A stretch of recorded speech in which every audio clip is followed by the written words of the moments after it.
안녕하세요, 장쌤입니다. 오늘은 로또, 슬롯머신, 경마 이런 거에 대한 세금 좀 얘기해 볼게요. 그러니까 오늘은 좀 무거운 내용이 아니라 되게 가벼운 내용인데 그냥 재미삼아 들어주시면 될 것 같아요. 우선 우리나라 소득세법은요, 열거주의를 선택하고 있습니다. 열거주의와 반대되는 말이 포괄주의거든요. 우리나라 법인세 같은 경우는 포괄주의를 선택하고 있는데 개인 소득세는 열거주의를 선택하고 있습니다. 열거주의가 뭐냐면요, 법에 열거되어 있지 않은 거는 세금을 부과하지 않겠다는 얘기예요. 열거주의의 단점은, 장점은 뭐겠어요? 그러니까 사전적으로 예측이 가능하겠죠. 내가 어떤 경제적 행위를 했을 때 이게 세금이 부과될지 안 될지 미리 예측가다는 법적 안정성이 있는 거예요. 그 대신 과세 형평이 좀 줄어들 수 있겠죠. 다만 반대로 포괄주의 같은 경우는 뭐 예측이 불가능하겠지만 그 대신 과세가, 그러니까 모든 사람이 세금을 내는 게 공평하다. 근데 어찌 됐든 우리나라 소득세는 유형별 포괄주의, 그러니까 유형별 열거주의를 선택하고 있다고 보시면 돼요. 그래서 이 로또, 슬롯머신, 경마는 기타 소득에 열거가 되어 있습니다. 열거가 되어 있는데 어떤 거는 열거가 되어 있고 어떤 건 열거가 되어 있지 않거든요. 그 부분에 대해서 좀 설명드릴까 합니다. 우선 로또를 보실게요. 로또는 우리가 이제 복권이라고 하죠. 법에는 복권이라고 되어 있는데, 복권이 당첨됐다. 근데 내가 당첨 금액이 5만 원이다. 그러니까 5만 원 이하라고 되어 있으니까 5만 원까지는 비과세입니다. 그리고 만약에 5만 원 초과해서 3억 이하의 금액이 당첨이 됐다라고 하면 22%입니다. 22%는 20%의 소득세랑 2%의 지방소득세가 합해진 거겠죠. 어찌됐든 22%의 세금을 부과합니다. 물론 경비를 빼주긴 합니다. 예를 들어서 내가 3억을 받았다. 그러면 1,000원을 빼줘요. 왜냐면은 1,000원은 내가 번 게 아니잖아요. 실제 3억을 번 게 아니라 3억에서 1,000원을 뺀 2억 9,999만 9천원을 벌었잖아요. 그렇기 때문에 그 부분에 대해서만 세금을 부과를 하고요. 예를 들어서 내가 복권을 이 한 장을 당첨되기 위해서 10장을 샀다고 할게요. 그럼 1,000원짜리 10장을 샀으면 10,000원을 빼주냐? 그건 아니에요. 예를 들어 미국 같은 경우는 10,000원을 빼줘요. 근데 우리나라는 1,000원, 그 한 장을 빼줍니다. 그 당첨과 관련하여 직접적으로 들은 경비만 빼주는 거예요. 그래서 한마디로 1,000원 한 장만 빼준다 라고 알고 계시면 될 것 같고요. 그 다음에 3억 초과하는 부분, 예를 들어서 내가 10억에 당첨됐어요. 그럼 저 3억까지는 22%로 과세하는 거고, 3억을 초과하는 부분에 대해서만 33%를 부과합니다. 한마디로 10억 당첨됐다고 3억 3천을 내는 게 아니라 뭐 2억 얼마 내겠죠. 왜냐면 뭐 3억까지는 22%고 그 초과분에 대해서만 33%니까. 우선 로또의 세금은 이런 식으로 구성이 돼 있고요. 그 다음에 경마는 요건이 약간 우호 요건으로 좀 나뉩니다. 우선 배당률이 100배를 초과하거나 아니면 환급금이 200만 원을 초과해야 됩니다. 예를 들어서 내가 뭐 100만 원을 투자해서 뭐 300만 원을 받았어요. 3배밖에 안 되잖아요.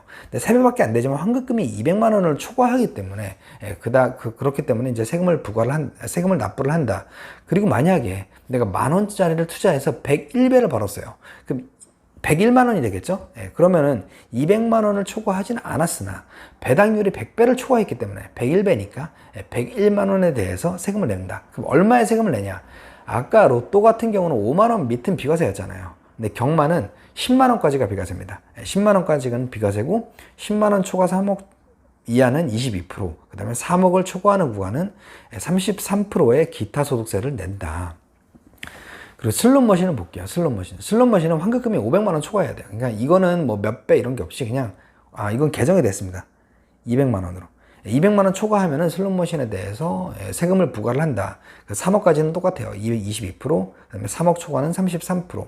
근데 여기서 또 알아두실 게, 그럼 블랙잭과 바카라는, 이제 뭐 예를 들어서 카지노로 가면 슬롯머신만 있는 게 아니라 여러 게임들이 있잖아요. 근데 블랙잭과 바카라에 대해서 좀 알아보면요, 소득세법 제21조 기타 소득에 이게 12조인가 14조에 나와 있는데, 슬롯머신, 그러니까 비디오 게임을 포함한다. 왜냐면 예전엔 슬롯머신이 이제 원래 약간 뭐라 그래, 그 아날로그식으로 이렇게 돌아갔는데 이제 나중에는 비디오 형식으로 슬롯머신이 나왔잖아요. 그렇기 때문에 슬롯머신이라고 하지 않고 비디오 게임을 포함한다라고 이렇게 단서가 붙었어요. 슬롯머신 및 투전기, 그 밖에 이와 유사한 기구를 이용하는 행위에 참가하여 받는 당첨금품, 배당금품, 이에 준하는 금품, 이거는 기타 소득세를 과세한다라고 했는데, 과연 여기 유사한 기구라고 돼 있잖아요.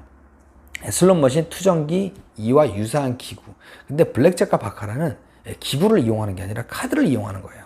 아까 제가 말씀드린 대로 소득세법은 열거주의를 선택하고 있습니다.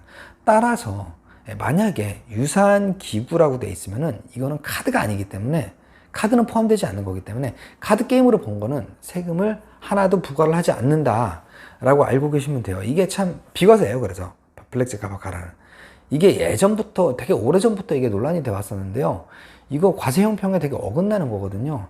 어긋나는 건데 왜 아직까지 블랙잭과 바카라는 세금을 부과하지 않고 슬롯머신, 경마, 복권은 세금을 부과를 하는지, 그 부분에 대해서 저도 좀 왜 그런지 모르겠어요. 과세 형평에 되게 어긋나는데 어쨌든 이 부분은 세금을 부과하지 않는다라고 알고 계시면 될 것 같아요. 그리고 우선 이 세금들, 기타 소득도요, 종류가 되게 많이 나뉘어요. 무조건 분리과세, 조건부 종합과세, 무조건 종합과세, 뭐 이런 식으로 나뉘기는 하는데, 우선 이런 블랙잭, 그러니까 블랙잭 바카라는 비과세고, 경마나 복권이나 슬롯머신 이런 거는 무조건 분리과세입니다. 예를 들어서 내가 다른 소득이 있다 그러면 그것까지 합산해 가지고 부과를 하지 않아요. 한마디로 그냥 아까 그 세율로 끝나는 겁니다. 근데 기타 소득 중에서도요, 300만 원이 넘으면은 합산 과세하는 것들이 있어요. 예를 들어서 제가 세무사에 일을 하고 있는데, 제가 그냥 방송 출연이 주 목적이 아닌 사람이, 그러니까 주로 뭐 소득을 구성하는 그런 사람이 아닌 사람이 방송에 출연해가지고 뭐 몇백만 원을 받았다, 이런 것들은요 300만 원이 넘으면 다른 소득이랑 합해가지고, 그래서 이제 종합소득세를 납부를 해야 됩니다. 근데 이런 기타 소득, 사행성 행위에 대해서는 무조건 분리과세로 납세 의무가 종결이 된다라고 알고 계시면 될 것 같아요. 오늘은 기타 소득 중에서 무조건 분리과세되는 복권, 슬롯머신, 경마 뭐 이런 것들에 대해서 좀 설명을 드렸는데요. 오늘 내용 좋으셨다면 구독과 좋아요, 알림 설정 꼭 부탁드리고요. 다음 시간에 더 재밌고 좋은 내용으로 찾아뵙도록 하겠습니다. 끝까지 들어주셔서 감사합니다.